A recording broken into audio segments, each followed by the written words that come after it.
Smartphone specialty lenses. Well, let's get going and take a look at some specialty lenses now for the smartphone.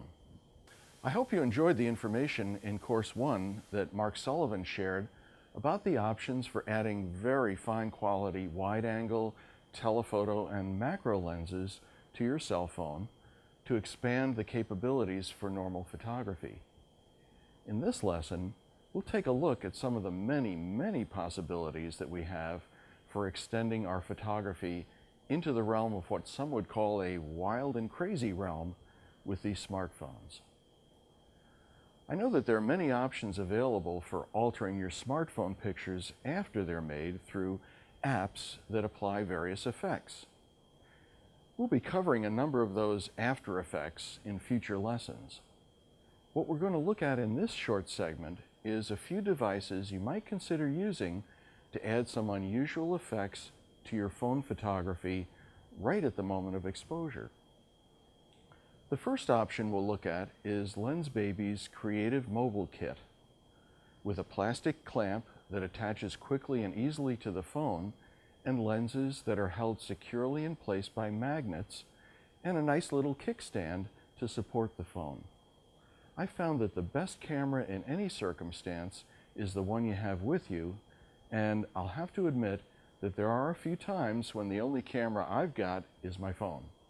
However, when I've got this kit with me, I've got something that's really interesting. The lenses attach by simply sliding them into a slot on the square mount, and they stick solidly due to the integrated magnets. The kickstand setup provides support for selfies or to stabilize the camera in low light situations when you want to avoid blur that might result from camera movement. In this photograph of the giant sign above Spartan Stadium at Michigan State University, where our American football games are played, as distinct from what we call soccer, and some of you may call football, the picture was made with my smartphone, simply raising the camera, composing, and touching the shutter release. Here you can see the effects of the Sweet Spot LensBaby lens, creating focus in the center with a distinct blurred effect surrounding it to fade the scene to a dreamy atmosphere at the edges. Switching to the reflective circle lens, I was able to create an image circled by what appear to be a kaleidoscope of reflections and completely transform the scene into a multi-image that bears no relation to the original landscape whatsoever. Turning my smartphone camera from vertical or portrait to horizontal, also known as landscape framing, I got a different balance of visual elements, and one that I really like. There are a number of other options to consider, and one handy item is the Holga iPhone Lens Filter Kit. Available for a number of different smartphones, the kit gives you 9 different filters to apply to any situation that calls for something a little different. The filter turret looks like an old-school rotary telephone dial, and it's just as easy to turn. You simply snap it over the phone like a case, and you're ready to spin and shoot. Among the 9 different possibilities are dual, triple, and even quadruple image lenses, producing a pattern of either 2, 3, or 4 identical images like this one.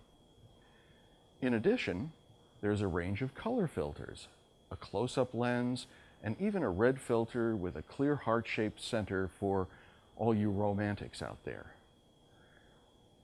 Well, do-it-yourself options are plentiful, and it can be really satisfying to not only do it yourself, but do it in a smartphone. Here's a photograph I made with my smartphone, intentionally underexposing to make the picture darker and emphasize the shape and sparkles of the glass. This photograph was made moments later, after I placed a simple piece of wax paper, which is commonly available item in most American kitchens. If you don't have wax paper, you can use any number of other things that are translucent, like sheets of plastic, for example. Here's the hole, about the size of the tip of a sharp pencil, that I made in that wax paper with my index finger on the left so you can get a sense of the scale. My next do-it-yourself favorite is to shoot through the bottom of a glass. Whether it's a shot glass or a pint mug, there are interesting effects to be had. This picture shows the small Capodimonte ceramic piece from Italy and the glass vessel that I'm going to photograph it through. Here's the straight photograph from above that piece of intricate Capodimonte ceramic.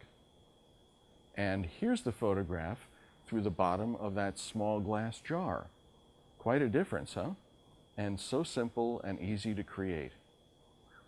All of these lens options can give you images that don't require any post-processing in apps or computer software. There are many times, in fact, for me it's most times, that a photographer wants to just shoot and be satisfied with the outcome straight from the camera. Whatever choices you make creatively in regard to your smartphone lens, you can be sure that there will be an accessory lens or filter to add to your camera bag or your pocket to alter the image beyond the normal.